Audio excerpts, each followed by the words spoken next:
دوستان عزیزم، درود و مهر. هممون مرغ درست کردیم، ولی این یکی فرق داره. یه سس زرشت داره که انقدر خوشمزه است خودم باورم نمیشد. نه مواد خاصی داره نه مراحل سخت، ولی وقتی با مرغ ترکیب میشه طعمش میره توی یه لول دیگه. ما نیاز به چند تیکه مرغ داریم که با ترکیب نمک و زردچوبه کاملا مزه‌دار کنید و به مدت نیم ساعت بذارید کنار تا مزه‌ها کاملا به خورد مرغ برن. و پیازو با دنده درشت کاملا رنده کنید و برای این روش پخت به هیچ عنوان پیازو به صورت نگینی یا خلالی ریز نکنید. داخل قابلمه من روغن ریختم و بعد از اینکه داغ شد مرغ‌ها رو بهش اضافه کردم و زمان میدم تا کاملا سرخ بشن. داخل تابه من کره ریختم و بعد از اینکه داغ شد پیازایی که رنده کرده بودم و بهش اضافه کردم، هم میزنم و زمان میدم تا پیاز کاملا سرخ بشه. و حالا نوبت اضافه کردن ادویه هستش که شامل زردچوبه، پودر تخم گشنیز، فلفل سیاه و نمک. هم میزنم و میذارم ادویه ها تف بخورن و عطر ادویه ها آزاد بشه.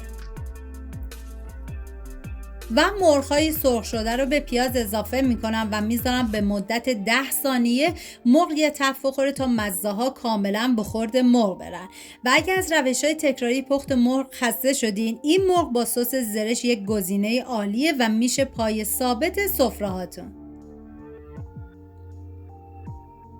و مقداری زعفرون به مرغ اضافه میکنم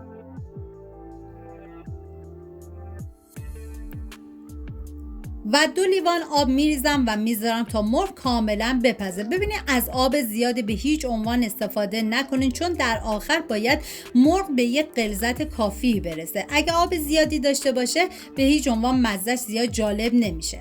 حالا توی این فاصله من داخل قابلمه آب ریختم و بعد زرشت رو بهش اضافه کردم و شکر و نمک. هم میزنم تا همه مواد با هم دیگه مخلوط بشن. واقعا یه ترکیب عالی و فوق‌العاده خوشمزه. و وقتی که دیگه زرشت به جوش اومد، ببینید حالا با بلندر کاملا میکسشون میکنم. و وقتی که با بلندر کاملا میکس کردید باید زیر حرارت همچنان کم باشه و بذارید به مدت 15 دقیقه کاملا این سس به یک غلظتی برسه و بیشتر از 15 دقیقه نذارید، چون رنگ سستون تیره میشه و زیاد جالب نیست. و وقتی که سس به این غلظت رسید دیگه من زیر حرارت رو خاموش میکنم. و حالا میریزم داخل صافی و کاملا صافش میکنم.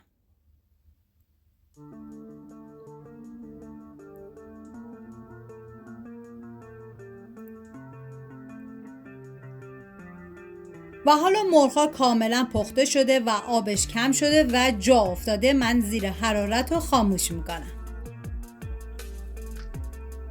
داخل تابه مقداری کره ریختم و بعد نشاسته ذرت رو بهش اضافه کردم و سریع باید هم بزنید که نشاسته ذرت به صورت گلوله‌ای نشه.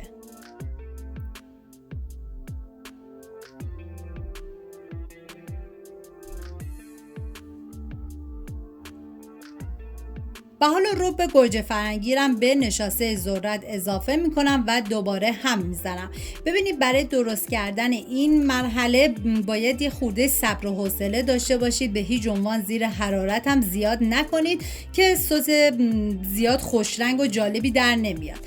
و بعد از اینکه ربم تفت خورد، حالا سس زرشکی که از صافی رد کرده بودیم و بهش اضافه میکنم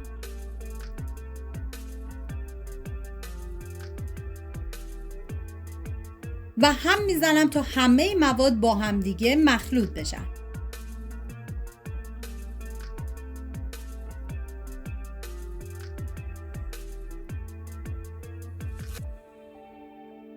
حالا رو به انار ما نیاز داریم که به این مواد اضافه میکنم و هم میزنم تا یک دست بشه و میذارم به مدت 15 دقیقه دیگه با حرارت کم این سس بپزه و به غلظت کافی برسه و بعد از اون دیگه زیر حرارت رو خاموش میکنم.